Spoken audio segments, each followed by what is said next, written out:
de l'Évangile et de sa paix. Écoute la voix du Seigneur, prête l'oreille de ton cœur. Tu entendras que Dieu fait grâce, tu entendras l'esprit d'audace, toi qui aimes la vie. Ô toi qui veux le bonheur, réponds en fidèle ouvrier de sa très douce volonté.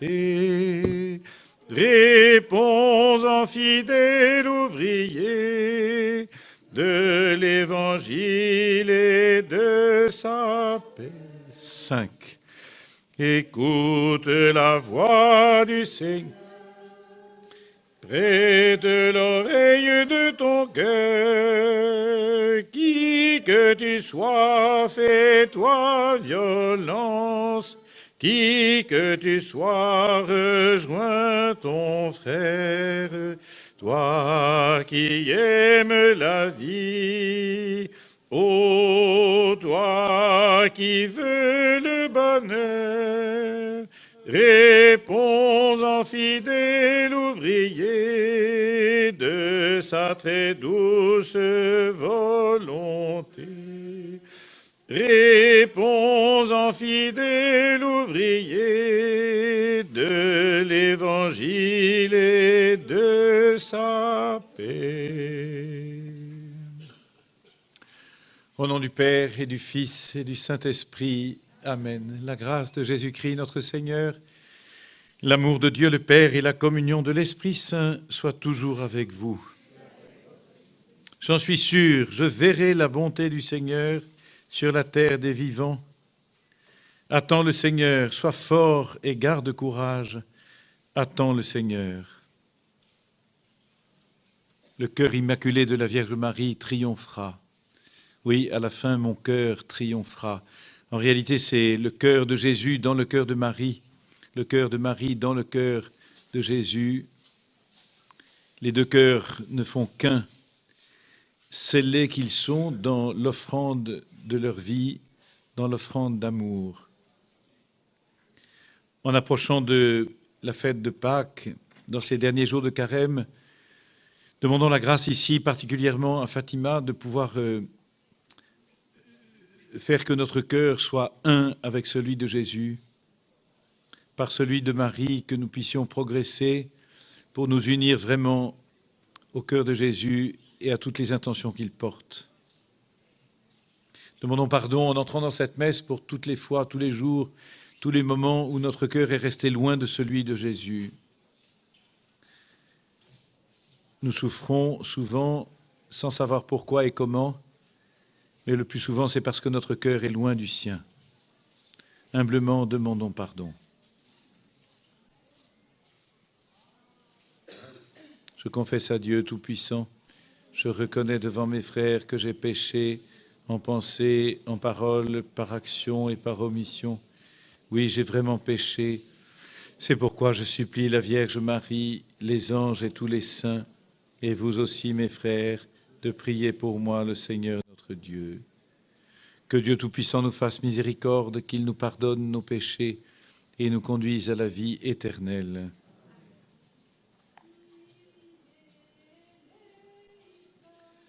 Kyrie eleison, Kyrie eleison, Christe eleison, Christe eleison, Christe eleison, Kyrie eleison, Kyrie eleison, Kyrie eleison.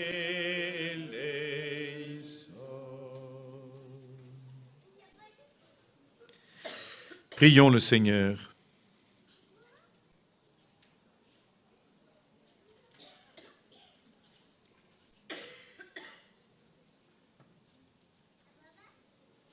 Seigneur, accorde-nous la grâce de persévérer dans ta volonté, afin qu'au long des jours, le peuple dévoué à ton service augmente en nombre et grandisse en sainteté. Par Jésus-Christ, ton Fils, notre Seigneur et notre Dieu, qui règne avec toi et le Saint-Esprit, maintenant et pour les siècles des siècles.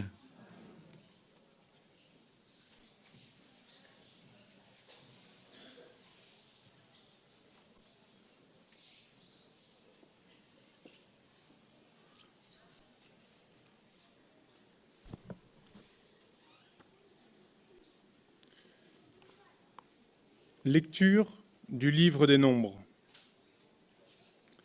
En ces jours-là, les Hébreux quittèrent hors la montagne par la route de la mer des roseaux, en contournant le pays d'Édom. Mais en chemin, le peuple perdit courage. Il récrimina contre Dieu et contre Moïse. Pourquoi nous avoir fait monter d'Égypte? Était-ce pour nous faire mourir dans le désert, où il n'y a ni pain ni eau? Nous sommes dégoûtés de cette nourriture misérable. Alors le Seigneur envoya contre le peuple des serpents, à la morsure brûlante, et beaucoup en moururent dans le peuple d'Israël. Le peuple vint vers Moïse et dit: « Nous avons péché en récriminant contre le Seigneur et contre toi. Intercède auprès du Seigneur pour qu'il éloigne de nous les serpents. » Moïse intercéda pour le peuple, et le Seigneur dit à Moïse: « Fais-toi un serpent brûlant et dresse-le au sommet d'un mât. Tous ceux qui auront été mordus, qu'ils le regardent, alors ils vivront. » Moïse fit un serpent de bronze et le dressa au sommet du mât. Quand un homme était mordu par un serpent et qu'il regardait vers le serpent de bronze, il restait en vie. Parole du Seigneur. Nous rendons grâce à Dieu. Seigneur, entends ma prière, que mon cri parvienne jusqu'à toi. Seigneur, entends ma prière, que mon cri parvienne jusqu'à toi. Seigneur, entends ma prière, que mon cri parvienne jusqu'à toi.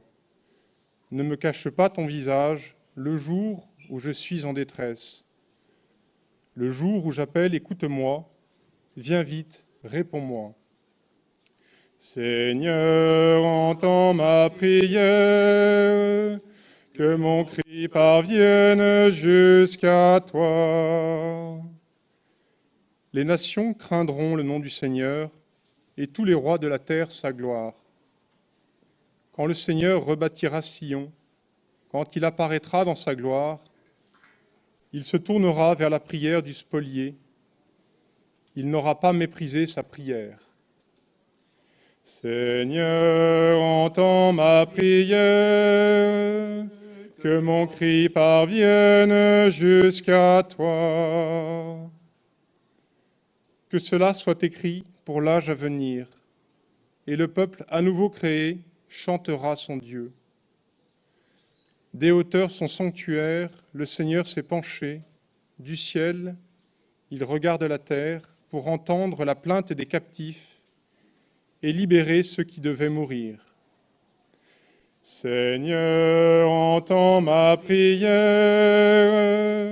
que mon cri parvienne jusqu'à toi. Gloire et louange à toi, Seigneur Jésus. Gloire et louange à toi, Seigneur Jésus. Fils de l'homme, élevé sur la croix, tu attires à toi tous les hommes. Gloire et louange à toi, Seigneur Jésus. Le Seigneur soit avec vous. Évangile de Jésus-Christ selon saint Jean.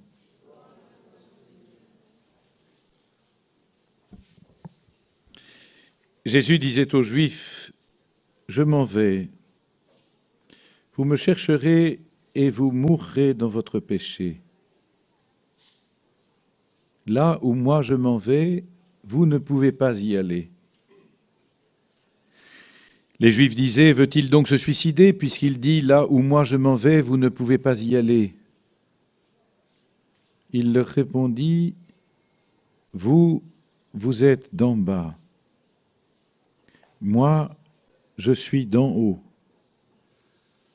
Vous êtes de ce monde. Moi, je ne suis pas de ce monde. C'est pourquoi je vous ai dit que vous mourrez dans vos péchés. Si, en effet, vous ne croyez pas que moi, je suis, vous mourrez dans vos péchés. » Il lui demandait, « Qui es-tu donc ?» Jésus leur répondit, « Je n'ai pas cessé de vous le dire. J'ai beaucoup à dire sur vous et beaucoup à condamner. D'ailleurs, celui qui m'a envoyé dit la vérité, et c'est de lui que j'ai entendu ce que je dis pour le monde. » Ils ne comprirent pas qu'il leur parlait du Père. Jésus leur déclara, « Quand vous aurez élevé le Fils de l'homme, alors vous comprendrez que moi, je suis, et que je ne fais rien par moi-même, mais tout ce que je dis, c'est le Père qui me l'a enseigné. Celui qui m'a envoyé est avec moi. Il ne m'a pas laissé seul parce que je fais toujours ce qui lui plaît. »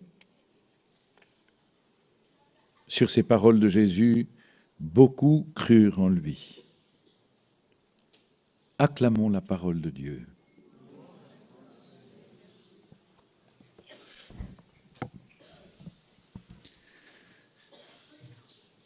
Nous sommes entrés hier dans cet extraordinaire chapitre 8 de l'évangile de Saint Jean, un chapitre absolument décisif.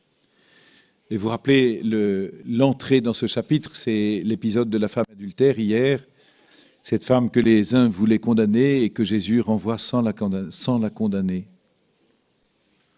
Ce chapitre 8, d'ailleurs, se terminera sur une scène étonnante, sur cette phrase, « Il ramassait des pierres pour les lui lancer ». Est-ce que ceux qui avaient amené la femme adultère à Jésus avaient aussi amené les pierres déjà pour la lapider? Peut-être que ces pierres étaient restées là puisqu'ils s'étaient tous retirés les uns après les autres. Peut-être justement qu'il voudrait prendre ces pierres pour les lancer non plus sur la femme adultère, mais sur Jésus. C'est très fréquent d'ailleurs dans l'Évangile que Jésus prend la place des pécheurs, prend la place de ceux qui sont condamnés. Ce lépreux, par exemple, qui ne pouvait plus entrer en ville parce qu'il était lépreux précisément, que Jésus avait guéri en le touchant. Et c'est Jésus qui ne pouvait plus entrer en ville. Jésus prend vraiment la place des pécheurs. Jésus ne prend pas la place de celui qui condamne, la place de celui qui juge. Il prend la place de celui qui est jugé. Mais précisément, c'est lui qui est la vérité. Et c'est lui qui dit vrai. Et c'est ça qui choque tellement ceux qui ont un cœur fermé. Peu à peu, on va voir à mesure qu'on avance dans ce chapitre 8, cette tension très, très forte fait que ceux qui ont un cœur ouvert l'ouvrent davantage, ceux qui ont un cœur fermé le ferment davantage. Je suis venu pour un jugement. Le voilà, ce jugement. Le jugement, il fait que peu à peu, les uns s'ouvrent davantage, les autres se ferment. Aujourd'hui, dans la situation de notre monde, les paroles de l'Église, les paroles de l'Évangile, les paroles du pape aussi, ont souvent cette conséquence. Les uns s'ouvrent et reçoivent cette parole comme une parole de vie, une bonne nouvelle pour la vie. Les autres se braquent, les autres se ferment, les autres condamnent et refusent. Comment peut-on refuser une parole d'amour? Ça, c'est vraiment une question incroyable, question étonnante.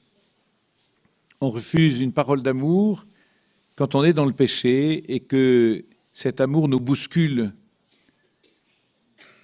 Cet amour m'oblige à reconnaître mon péché, cet amour m'oblige à reconnaître que moi, je ne suis pas la vérité et que je ne suis pas non plus même dans la vérité.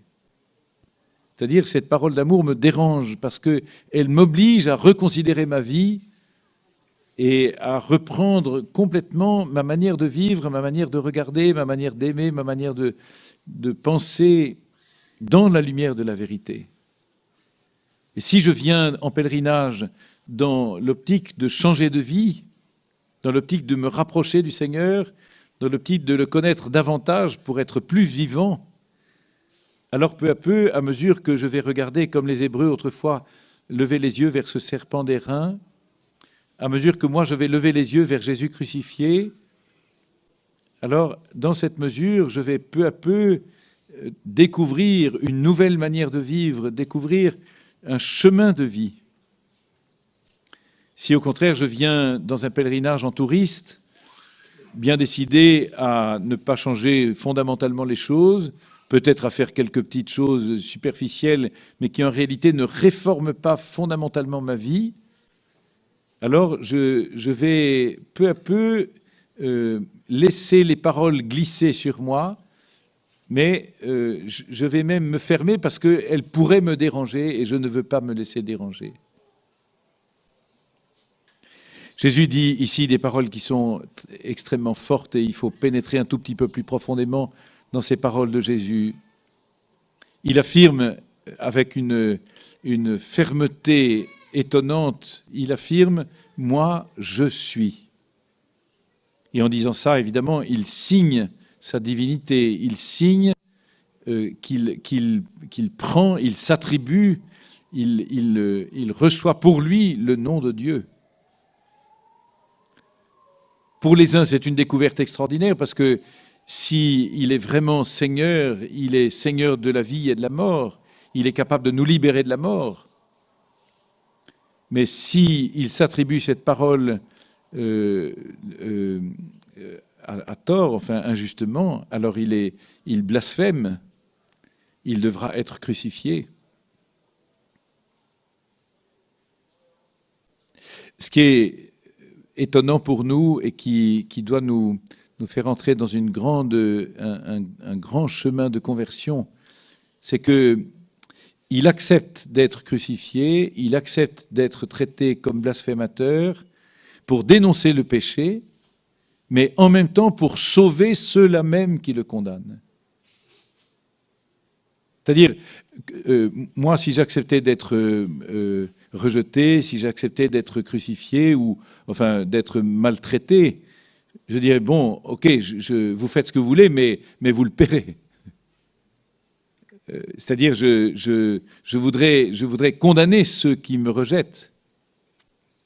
Jésus, lui, dit très, très fortement, vous mourrez dans vos péchés si. C'est-à-dire, il y a une porte ouverte. Peut-être que cette porte sera ouverte pour vous après ma mort. Jésus accepte de mourir pour les pécheurs. Jésus accepte de mourir pour ceux qui le condamnent. Autrement dit, Jésus continue d'aimer d'un amour infini, même ceux qui blasphèment, même ceux qui le rejettent, même ceux qui ne reconnaissent pas. C'est-à-dire jusqu'au dernier moment, jusqu'à la fin, c'est notre décision, c'est notre liberté, c'est notre ouverture de cœur qui est en jeu. Et quand Jésus va mourir sur la croix, il y a immédiatement avant la conversion du bon larron, qui a reconnu Jésus au dernier moment avant de mourir, et immédiatement après sa mort, la conversion du centurion, un païen. Vraiment, cet homme était le Fils de Dieu. Quantité de gens qui assistaient à la scène, l'Évangile le précise, s'en retournaient en se frappant la poitrine. Mais peut-être aussi, ça c'est la décision de chacun, c'est pour ça que ce n'est pas dit dans l'Évangile, peut-être aussi certains de ceux qui l'avaient condamné, certains scribes, certains pharisiens, s'en sont retournés en ayant peur, mais finalement sans s'ouvrir. Ici, à Fatima, la Vierge Marie a présenté aux petits-enfants cette vision de l'enfer. Tant d'âmes qui se perdent. Pourquoi la Vierge Marie montre-t-elle aux enfants cette vision de l'enfer? Pour leur faire comprendre et pour nous faire comprendre à travers eux que c'est une question sérieuse. que cette possibilité est offerte de la mort ou de la vie. D'ailleurs, dès l'Ancien Testament, cette question a été posée. Est-ce que tu veux la vie ou est-ce que tu veux la mort? Si tu veux la mort, continue. Continue à te fermer, continue à agir comme si tu étais seul, continue à agir comme si Dieu n'existait pas. Continue à vivre pour toi. Si tu veux la vie, alors ouvre-toi. Regarde-moi. Demandons la grâce dans cette messe de lever les yeux vers le Seigneur crucifié. Il est là sur l'autel. Dans un instant, nous l'aurons sous les yeux. Quand l'Eucharistie est célébrée sur l'autel, nous sommes très exactement à la même place que Marie, à la même place que Jean, à la même place que les soldats ou que les pharisiens. Quelle est notre décision? Viens, Seigneur Jésus, guéris-moi, sauve-moi, ou bien, demandons cette grâce d'être ouverts, même sans comprendre, même si la foi est difficile, douloureuse, d'accepter que notre cœur s'ouvre pour reconnaître que c'est lui qui est Dieu, que c'est lui qui est le Sauveur.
Tu es béni, Dieu de l'univers, toi qui nous donnes ce pain, fruit de la terre et du travail des hommes.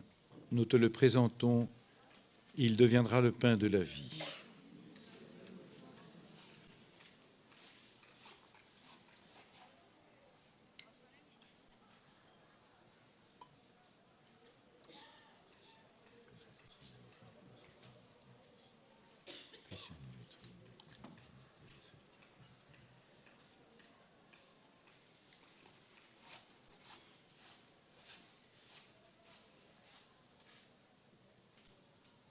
Tu es béni, Dieu de l'univers, toi qui nous donnes ce vin, fruit de la vigne et du travail des hommes. Nous te le présentons, il deviendra le vin du royaume éternel.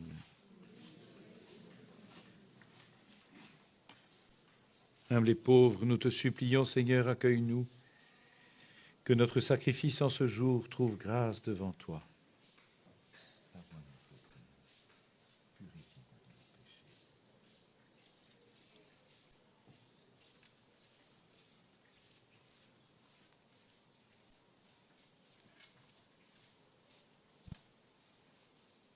Prions ensemble au moment d'offrir le sacrifice de toute l'Église.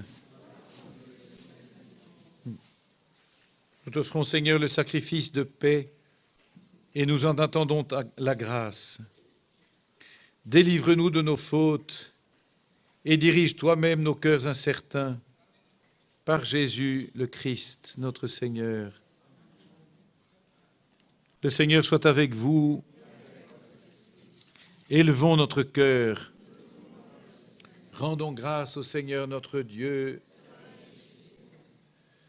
Vraiment, il est juste et bon de te rendre gloire, de t'offrir notre action de grâce toujours et en tout lieu. À toi, Père très saint, Dieu éternel et tout-puissant.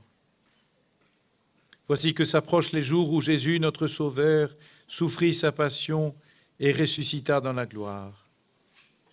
Voici les jours où nous célébrons déjà sa victoire sur le mal et le mystère de notre délivrance. C'est pourquoi le ciel et la terre t'adorent, ils te chantent leur hymne toujours nouvelle, et nous-mêmes, unissant notre voix à celle des anges, nous t'acclamons. Sanctus Sabaoth, Sanctus, Sanctus, Sanctus, Deus Sabaoth, plenis sunt celi et terra, gloria tua. Hosanna in excelsis Deo, Hosanna in excelsis, Hosanna in excelsis Deo, Hosanna in excelsis, benedictus qui venit in nomine Domini. Hosanna in excelsis Deo, Hosanna in excelsis, Hosanna in excelsis Deo, Hosanna in excelsis.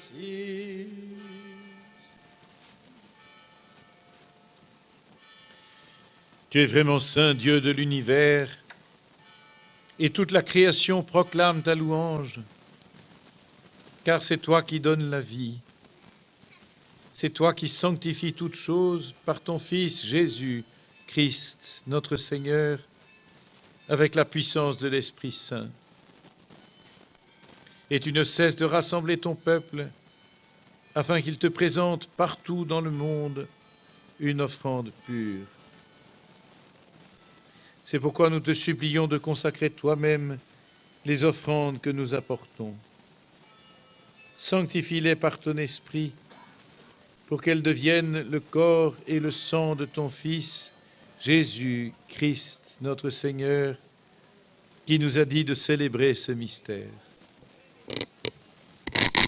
La nuit même où il fut livré, il prit le pain. En te rendant grâce, il le bénit, il le rompit et le donna à ses disciples en disant : « Prenez et mangez-en tous. Ceci est mon corps, livré pour vous. »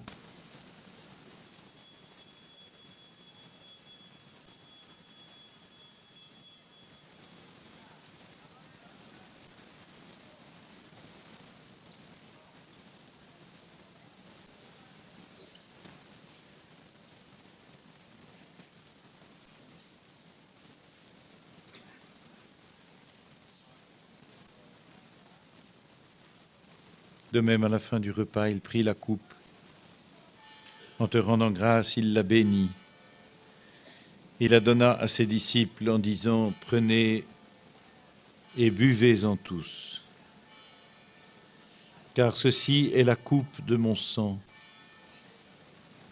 le sang de l'alliance nouvelle et éternelle, qui sera versé pour vous et pour la multitude en rémission des péchés. Vous ferez cela en mémoire de moi. »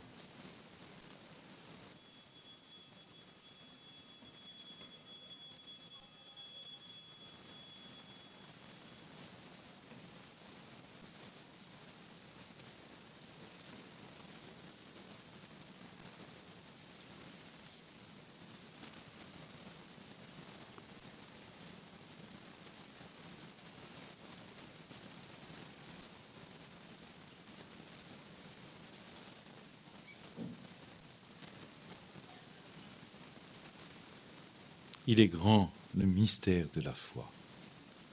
Proclamons ta mort, Seigneur Jésus. Nous célébrons ta résurrection. Nous attendons ta venue dans la gloire. En faisant mémoire de ton Fils, de sa passion qui nous sauve, de sa glorieuse résurrection et de son ascension dans le ciel, alors que nous attendons son dernier avènement, nous présentons cette offrande vivante et sainte pour te rendre grâce.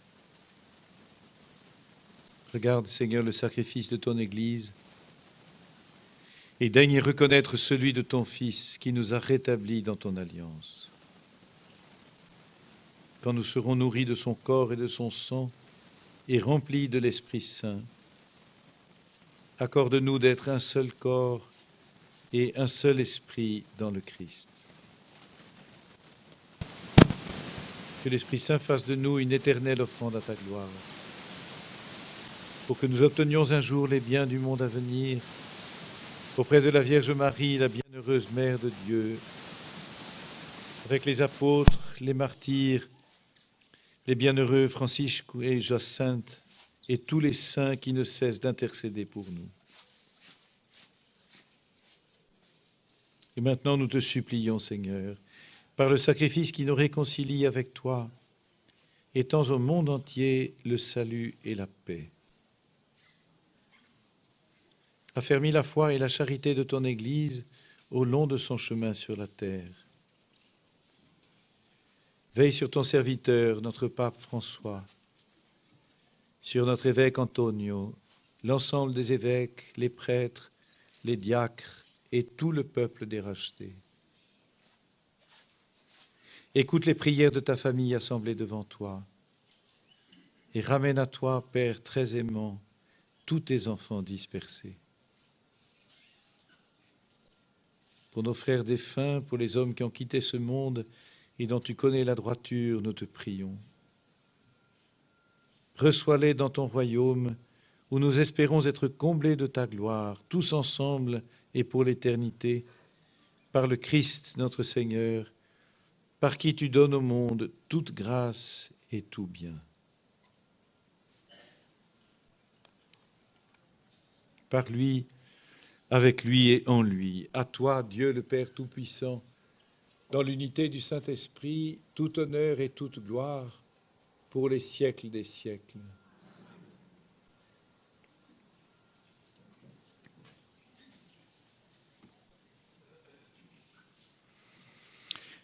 Comme nous l'avons appris du Sauveur et selon son commandement, nous osons dire, Notre Père qui es aux cieux, que ton nom soit sanctifié, que ton règne vienne, que ta volonté soit faite sur la terre comme au ciel.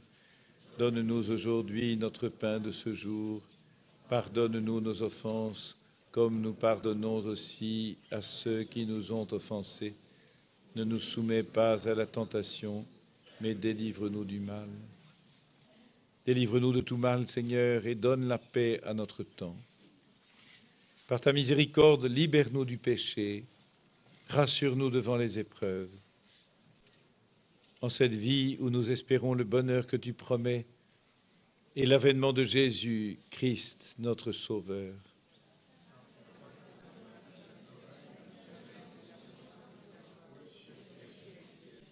Seigneur Jésus-Christ, tu as dit à tes apôtres, je vous laisse la paix, je vous donne ma paix. Ne regarde pas nos péchés, mais la foi de ton Église. Pour que ta volonté s'accomplisse, donne-lui toujours cette paix et conduis-la vers l'unité parfaite, toi qui règnes pour les siècles des siècles. Que la paix du Seigneur soit toujours avec vous. Frères et sœurs bien-aimés, dans la charité du Christ, donnons-nous la paix.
Heureux les invités au festin des noces de l'agneau.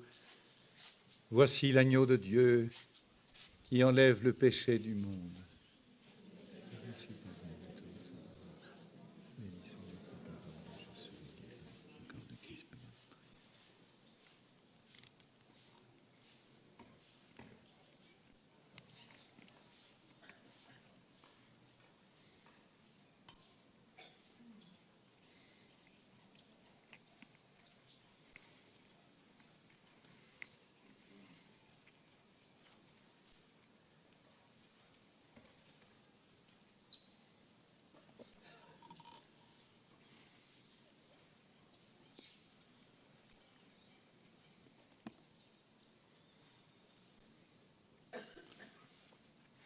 Quand j'aurai été élevé de terre, dit le Seigneur, j'attirerai à moi tous les hommes.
Prions le Seigneur.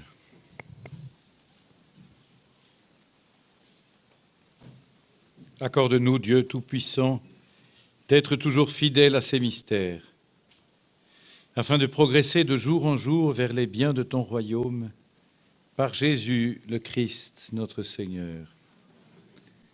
Le Seigneur soit avec vous, que Dieu Tout-Puissant vous bénisse, le Père, le Fils et le Saint-Esprit. Allez dans la paix du Christ.